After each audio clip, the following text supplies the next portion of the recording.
Question 10. A television was purchased for $2,100 on 12 April 2001 using a credit card.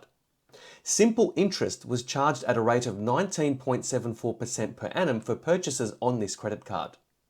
There were no other purchases on this credit card account. There was no interest-free period. The period for which interest was charged included the date of purchase and the date of payment. What amount was paid when the account was paid in full on 20 May 2011?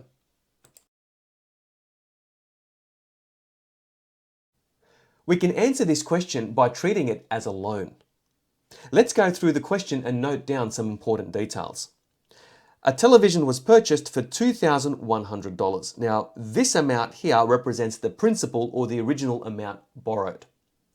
And it was borrowed on the 12th of April 2011 using a credit card. And simple interest was charged, not compound interest.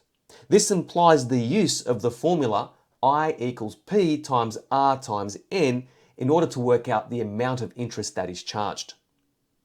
Now, it was charged at a rate of 19.74% per annum for purchases on this credit card. There were no other purchases on this credit card account, so there's nothing else there to worry about. There was also no interest-free period. So again, that's one less detail we need to concern ourselves with. The period for which the interest was charged included the date of purchase and the date of payment. And the date of payment is the 20th of May 2011. So we need to work out the number of days between the 12th of April 2011 and the 20th of May 2011 to find the total number of days that this loan is taken out for. So let's work out the total number of days.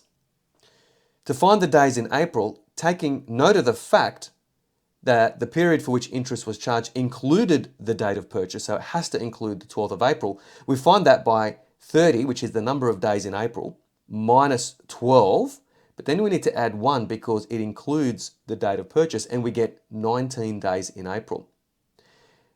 And the account was paid in full on the 20th of May, so the number of days in May is 20. And if we add these two values together, the total number of days is 39 days. Now apply the formula I equals P times R times N to determine the amount of interest that is charged. So the principal P is 2,100. The daily interest rate is 19.74% over 365. And N here represents the number of days, which is 39. And evaluating this expression here, we get $44.29 correct to the nearest cent. So the total amount paid on the 20th of May 2011 is found by taking the interest and adding it to the amount borrowed, or the purchase price of the television, which is $2,100. So 2,100 plus 44.29 is equal to $2,144.29. Therefore, the correct answer is option C.